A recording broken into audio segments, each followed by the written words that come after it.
의사였던 누가는 사도행전을 통해서 부활하신 예수님이 제자들과 40일을 함께 거하시면서 하나님 나라의 일을 말씀하셨다고 증거합니다. 그런데 누가복음은 부활하신 예수님의 행정을 아주 압축된 형태로 증거하고 있습니다. 오늘 본문에 따르면 예수님은 부활하신 그날 밤에 11 사도와 또 글로바와 다른 제자들이 모여서 대화하는 곳에 나타나셨습니다.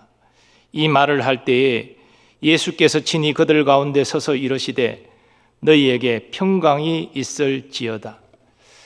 예수님은 너희에게 평강이 있을지어다 라고 말씀하셨는데 이것은 당시 유대인의 인사말입니다. 바로 샬롬에 해당되는 말입니다. 그런데 사도들을 비롯한 제자들은 놀라고 무서워했습니다. 그것은 예수님의 나타나심이 너무나 갑작스럽고 신비로웠기 때문입니다. 요한복음에는 그 갑작스럽고 신비로운 예수님의 나타나심이 이렇게 증거됩니다. 이날 곧 안식 후 첫날 저녁 때에 제자들이 유대인들을 두려워하여 모인 곳에 문들을 닫았더니 예수께서 오사 가운데 서서 이르시되 너희에게 평강이 있을지어다. 사도들과 제자들은 예수님이 십자가에서 죽으시고 난 후 유대인들을 두려워하여 모인 곳에 문을 닫아 걸고 숨어 있었습니다. 그런데 예수님께서 문을 통하지 않고 갑작스럽게 저들의 모임 가운데 나타나셨습니다. 그래서 저들은 깜짝 놀라며 예수님의 모습을 영으로 생각했습니다. 사실 저들은 베드로 사도가 이미 부활하신 예수님을 만났다는 그 증언을 하는 것을 들었습니다. 또 글로바가 예수님과 함께 엠마오로 내려갔고 함께 식사도 했다고 증거하는 말을 들었습니다. 그런데도 저들은 예수님이 부활하신 사실이 믿기지 않았습니다. 그렇게 반신반의하는 가운데 예수님이 갑자기 저들 가운데 나타나셨으니 저들이 무서워하고 두려워한 것입니다. 예수님은 저들의 놀람과 두려움을 아셨습니다. 그래서 말씀하십니다. 어찌하여 두려워하며 어찌하여 마음에 의심이 일어나느냐. 내 손과 발을 보고 나인 줄 알라. 또 나를 만져보라. 영은 살과 뼈가 없어되 너희 보는 바와 같이 나는 있느니라. 예수님은 제자들이 예수님의 부활을 확인할 수 있도록 손과 발을 보이십니다. 그 손과 발에는 못자국이 그대로 있었습니다. 이것을 보고 내가 영이 아니라 육체로 부활한 것을 너희가 믿어라 주님 말씀하십니다. 여기에서 한 걸음 더 나아가 예수님은 만져보라 말씀하십니다. 요한복음에 보면 의심하는 도마에게 예수님은 너 손가락을 내 옆구리에 넣어보고 내가 부활한 것을 확신해라고 말씀하시는 대목이 나오는데 예수님은 부활을 확인하기 위하여 만져보라고까지 말씀하셨습니다. 물론 성경에 제자들이 예수님의 몸을 만졌다는 말은 나타나지 않습니다. 하지만 예수님은 그렇게 해서라도 부활을 의심하지 말고 내가 부활한 사실을 믿으라 말씀하고 계신 것입니다. 제자들은 예수님의 말씀을 듣고 너무나 기뻤습니다. 왜 안 그렇겠습니까? 하지만 자신들이 눈으로 예수님을 보면서도 이게 정말 꿈인가 생신가, 정말 육체로 부활하신 것이 맞는가 아직도 의심하는 마음이 남아 있었습니다. 그래서 예수님은 저들에게 무슨 먹을 것이 있느냐 물으시고 구운 생선 한 토막을 잡수십니다. 이렇게 예수님은 한 번 더 자신이 육체로 부활한 사실을 제자들에게 알리셨습니다. 그리고 예수님은 부활이 성경에 예고된 사실임을 말씀하십니다. 내가 너희와 함께 있을 때에 너희에게 말한 바 곧 모세의 율법과 선지자의 글과 시편에 나를 가리켜 기록된 모든 것이 이루어져야 하리라 한 말이 이것이라. 그래서 예수님은 성경을 풀어서 제자들에게 가르치십니다. 그리고 제자들이 복음의 증인이 되어야 될 것을 말씀하십니다. 이같이 그리스도가 고난을 받고 제3일에 죽은 자 가운데서 살아날 것과 또 그의 이름으로 제사함을 받게 하는 회개가 예루살렘에서 시작하여 모든 족속에게 전파될 것이 기록되었으니 너희는 이 모든 일의 증인이라. 그런데 예수님은 한 가지 당부의 말씀을 덧붙이십니다. 볼지어다 내가 내 아버지께서 약속하신 것을 너희에게 보내리니 너희는 위로부터 능력으로 입혀질 때까지 이 성에 머물라. 능력으로 입혀질 때까지 예루살렘에 머물라는 말씀입니다. 그리고 예수님은 제자들이 보는 가운데 승천하셨습니다. 누가복음 맥락에서 보면 부활하신 예수님이 제자들에게 남긴 유일한 말씀이 오늘 본문입니다. 물론 예수님께서 40일 동안 많은 말씀을 하셨겠지만 굳이 오늘 본문의 내용을 남긴 것은 그만큼 이 말씀이 제자들에게 중요하다는 말씀입니다. 그리고 예수님의 이 말씀을 들은 제자들은 오순절에 성령의 임하심을 통해서 성령의 충만함을 받고 예루살렘 교회를 시작하게 됩니다. 그리고 저들은 예루살렘 교회를 시작하면서 예수님의 말씀대로 행하기 시작합니다. 이게 무슨 말입니까? 예수님이 지금 본문에서 제자들에게 주신 말씀은 곧 그들을 통하여 세워질 교회에 주신 말씀이라는 것입니다. 왜냐하면 교회는 건물이 아니고 조직이 아니고 믿는 자들 자체가 교회이기 때문입니다. 이런 의미에서 오늘 제자들에게 주신 예수님의 말씀은 바로 교회의 사명의 말씀이다라고 생각할 수 있습니다. 첫 번째로 예수님은 교회의 사명을 평강을 누리는 것으로 말씀하십니다. 말씀드린 대로 제자들이 모여 있는 곳에 예수님 나타나셔서 처음 하신 말씀이 너에게 평강이 있을지어다. 이것은 샬롬이라는 그 유대인의 일반적인 인사말입니다. 근데 여러분, 부활하신 예수님이 낙심절망에 있는 제자들에게 나타나셔서 처음 하신 말씀이 평강이 있을지어다 라고 말씀하셨다면 이게 이 말씀이 단순한 인사말 이상의 의미가 있음이 분명합니다. 즉 예수님이 십자가에 죽으시고 부활하심으로 이 땅에 참 평강이 임했다고 선언하고 계시는 말씀이라는 것입니다. 예수님께서 베들레헴에 태어나셨을 때 천사들이 이렇게 찬양을 했습니다. 지극히 높은 곳에서는 하나님께 영광이요 땅에서는 하나님이 기뻐하신 사람들 중에 평화로다. 이 말씀에 따르면 예수님은 평화를 이루기 위하여 이 땅에 오셨다는 것입니다.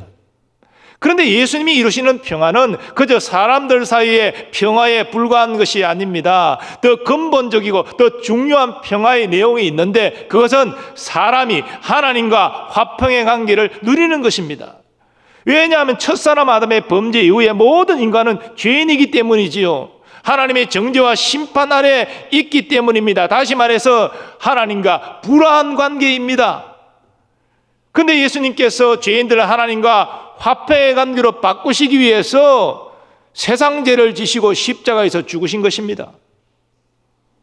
그리고 예수님의 부활 사건은 화목제물로 예수님이 자신을 하나님께 드린 것을 하늘 아버지께서 연락하셨다, 받으셨다라는 증거입니다. 그래서 사도 바울은 로마서에서 이렇게 선포합니다. 우리가 원수 되었을 때에 그의 아들의 죽으심으로 말미암아 하나님과 화목하게 되었은즉 화목하게 된 자로서는 더 그의 살아나심으로 말미암아 구원을 받을 것이니라. 사실 우리의 예수님의 십자가 죽음으로 하나님과 화목하게 되었습니다. 그런데 예수님의 부활은 우리가 하나님과 화목하였음을 더욱더 분명하게 입증하는 사건이라는 것입니다. 교회는 성도들이 예수님 안에서 하나님과 화목하였음을 깨닫게 하고 그 심령의 평강을 누리도록 도와야 될 사명이 있습니다. 예수님을 믿음으로 그리스도 안에 있는 우리는 하나님의 정죄, 심판 결코 받지 않습니다. 우리는 이미 하나님이 사랑하시는 아들, 딸들이 되었습니다. 하나님이 결코 우리를 버리지 아니하시고 우리를 붙잡고 계시며 영원한 천국으로 인도하여 주실 줄 믿습니다. 이 사실을 우리가 확신할 때 우리는 어떤 상황 가운데서도 마음의 평안을 누리게 되는 것입니다. 그러므로 교회는 성도들에게 그리스도 안에 있는 자는 평강을 누릴 자격이 있다는 것을 가르쳐야 되고, 성도의 의무는 그 깨달음을 통해서 평강을 누려야 됩니다. 여러분, 우리가 예수 그리스도 안에서 하나님의 아들, 딸들이 되었고 영원한 생명을 이미 얻었다는 사실을 알매도 마음의 평안이 없다면 여러분, 성도의 사명을 감당하지 않는 것입니다. 우리는 평강을 누려야 될 사명이 있습니다. 교회는 참 평강의 공동체가 되어야 됩니다. 그러므로 여러분 모두 다 예수 그리스도 안에서 참 평강을 누리시기를 바랍니다. 그리고 여러분의 삶의 모든 자리에서 화평케 하는 자로 살아가는 은혜가 있으시기를 축원합니다. 두 번째로, 예수님은 교회의 사명을 성경의 진리를 깨닫게 하는 것으로 말씀하십니다. 평강을 말씀하시고 이어서 예수님은 자신의 고난과 죽음과 부활이 성경에 이미 예고된 것임을 말씀하십니다. 그리고 제자들의 마음을 열어서 성경을 깨닫게 하셨습니다. 이런 일은 이미 이전에도 엠마오로 가는 두 제자에게 예수님이 행하신 바 있습니다. 이에 모세와 모든 선지자의 글로 시작하여 모든 성경에 쓴 바 자기에 관한 것을 자세히 설명하시니라. 이 말씀의 의미는 예수님과 관련하여 일어난 모든 일은 우연히 일어난 것이 아니라 하나님의 철저한 계획을 따라서 하나님의 뜻대로 일어났다는 의미입니다. 그래서 오래전에 이미 성경에 기록된 것이 이제 실현되었다라고 주님은 가르치고 계신 것입니다. 이전에 제자들이 영적인 눈이 가려 있을 때에는 그 예수님의 말씀의 의미를 깨닫지 못했습니다. 구약 성경과 예수님을 연결하지 못했습니다. 그러나 예수님의 가르침을 받고 난 이후에 그들의 눈이 뜨여지자, 열려지자 이제 구약의 말씀과 예수님을 연결하게 되었습니다. 구약의 말씀을 예수님의 빛 아래에서 이해하게 되었습니다. 그 결과 그들은 부활하신 예수님이 하나님의 독생자이시며 온 세상의 구원자이신 메시아이심을 확신할 수 있었습니다. 그리고 사도들이 예루살렘 교회를 시작하면서 맨 처음 했던 일이 성경을 풀어서 가르치는 일이었습니다. 그들이 사도의 가르침을 받아 서로 교제하고 떡을 떼며 오로지 기도하기를 힘쓰니라. 이 예루살렘 교회의 활동의 첫 대목이 사도의 가르침입니다. 모든 것은 사도의 가르침에서 시작되었습니다. 이 사도의 가르침이 무엇입니까? 이것은 사도의 사상이 아닙니다. 예수님이 사도들에게 가르쳐 주신 가르침입니다. 예수님의 가르침 아래 해석된 구약의 말씀입니다. 그것들을 사도들은 성도들에게 가르친 것입니다. 사도 바울이 전도 여행을 하고 교회를 세우고 했던 일도 똑같습니다. 바울이 자기의 관례대로 그들에게로 들어가서 새 안식일에 성경을 가지고 강론하며 뜻을 풀어 그리스도가 해를 받고 죽은 자 가운데서 다시 살아나야 할 것을 증언하고 이르되 내가 너에게 전하는 이 예수가 곧 그리스도라 하니. 그러면 오늘날 교회의 사명은 예수님처럼 사도들처럼 성경을 풀어서 가르치는 것입니다. 이것은 성경 지식을 쌓게 한다는 말이 아닙니다. 교인들이 하나님의 말씀을 바르게 알고 말씀 위에 굳게 서게 한다는 의미입니다. 왜냐하면 성경 말씀은 우리의 신앙과 행위의 정확무한 기준이기 때문이지요. 법칙이기 때문이지요. 우리는 성경을 통해서 하나님이 어떤 분이신지를 알고 있습니다. 하나님의 온 세상을 창조하시고 섭리하시는 분이십니다. 우리는 성경을 통하여 예수님이 나를 위하여 어떤 희생을, 어떤 순종을 하셨는지를 깨닫게 됩니다. 우리는 성경을 통하여 나를 도우시는 보혜사 성령님을 알게 됩니다. 우리는 성경을 통해서 구원의 풍성함과 우리에게 있는 소망을 발견하게 됩니다. 우리는 성경을 통하여 어떻게 사는 것이 하나님의 자녀답게 사는 것이고 하나님께 영광 돌리는 것인지를 깨닫게 됩니다. 우리는 성경을 통해서 참과 진리를 분별할 수 있는 기준을 얻게 됩니다. 이 모든 것들이 성경을 통하여 얻는 것입니다. 그래서 저는 설교자의 사명도 성경을 풀어서 가르치는, 즉 강론하는 것이라고 생각합니다. 제 개인적인 바람이 있다면 제가 설교자라서 설교 사역하는 동안에 신구약 모든 성경을 강론하는 것입니다. 저는 그것이 성도들에 대한 설교자의 의무라고 생각합니다. 교회의 사명, 설교자의 사명이 성경을 풀어서 가르치는 것이라면 성도의 사명은 무엇입니까? 그 가르침을 받고 말씀 위에 굳게 서서 말씀을 따라 살아가는 것이 될 줄 믿습니다. 세 번째로, 예수님은 교회의 사명을 복음의 정인이 되는 것으로 말씀하십니다. 예수님은 제자들에게 말씀을 풀어서 가르치시면서 이렇게 마무리하십니다. 또 그의 이름으로 제사함을 받게 하는 회개가 예루살렘에서 시작하여 모든 족속에게 전파될 것이 기록되었으니 너희는 이 모든 일의 증인이라. 근데 이 예수님께서 하시는 말씀을 보면 기록되었으되라는 말씀이 나옵니다. 복음의 증인되는 것도 이미 기록된 말씀에 따른 것이다, 그렇게 증거하고 있는 것입니다. 그 대표적인 말씀이 이사야 52장 7절 말씀입니다.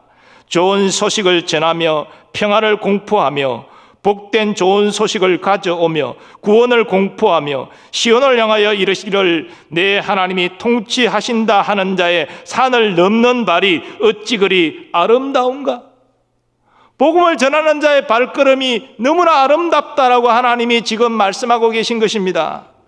그래서 마태복음에는 예수님의 가장 큰 지상 명령이 복음 전파임을 증거합니다.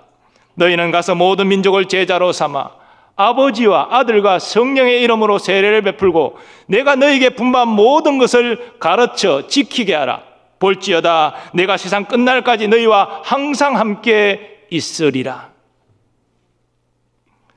그런데 예수님은 복음 전파를 명하시면서 한 가지 당부의 말씀을 하셨습니다. 볼지어다 내가 내 아버지께서 약속하신 것을 너희에게 보내리니 너희는 위로부터 능력으로 입혀질 때까지 이 성에 머물라. 너희 갈릴리로 가지 말고 이 예루살렘 성에 머물러서 아버지께서 약속하신 위로부터 능력이 입혀질 때까지 기다리라 말씀하셨습니다. 누가는 사도행전에서 이 주님의 명령과 관련해서 좀 더 추가적인 말씀을 증거합니다. 예루살렘을 떠나지 말고 내게서 들은 바 아버지께서 약속하신 것을 기다리라.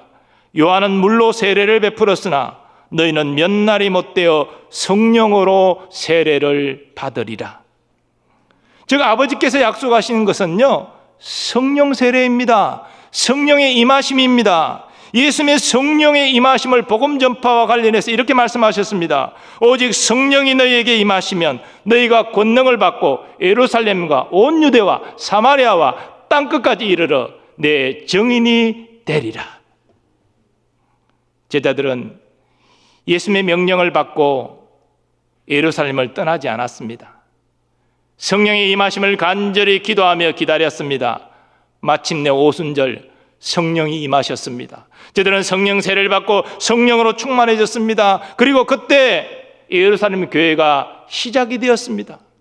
교회가 시작되고 맨 처음 했던 사역이 무엇입니까? 바로 성령 충만했던 베드로가 모인 유대인들에게 예수님의 죽음과 부활을 증거한 것입니다. 그때 베드로의 말을 들은 유대인들은 가슴을 치며 괴로워하며 예수님을 죽인 것을 자책하면서 형제들아 우리가 어떻게 해야 구원을 받을 수 있느냐? 그래서 저들은 회개하고 세례받았습니다. 그날 구원받은 사람이 3,000명이나 되었습니다. 예루살렘 교회가 맨 처음 시작했던 사역은 복음 전파였습니다. 그런데 문제는 예루살렘 교회가 복음을 전하는데 예루살렘에 있는 유대인들에게만 전하는 것입니다. 물론 교회가 시작된 초기였기 때문에 여러 정비할 것도 있고 제약 요건도 있었을 것입니다. 그런데 예수님은 분명히 온 유대와 사마리아와 땅끝까지 이르러 정인되라고 말씀하셨는데 그들은 예루살렘 안에서만 복음 전하는 데 만족하고 있었습니다. 예수님이 이것을 기뻐하지 않으셨지요. 그래서 박해가 임하게 하시고 스데반 집사가 순교한 이후부터 본격적인 박해가 임하면서 성경은 사도들 외에는 다 흩어졌다라고 말합니다. 하지만 흩어진 성도들은 그저 피하기 급급했던 것이 아닙니다. 성경이 이렇게 증거합니다. 그 흩어진 사람들이 두루다니며 복음의 말씀을 전할세 빌립이 사마리아 성에 내려가 그리스도를 백성에게 전파하니 무리가 빌립의 말도 듣고 행하는 표적도 보고 한 마음으로 그가 하는 말을 따르더라. 성령 충만했던 초대교회 성도들은 도망가기 급급하지 않았습니다. 흩어지는 곳에 복음을 전했습니다. 수많은 사람이 예수님께 나온 것이지요. 그래서 예루살렘 교회는 복음 전파 명령에 순종하게 되었습니다. 우리도 마찬가지입니다. 올해 청년부 등록자를 제외하고 우리 교회에 등록한 새가족 숫자가 28명이었습니다.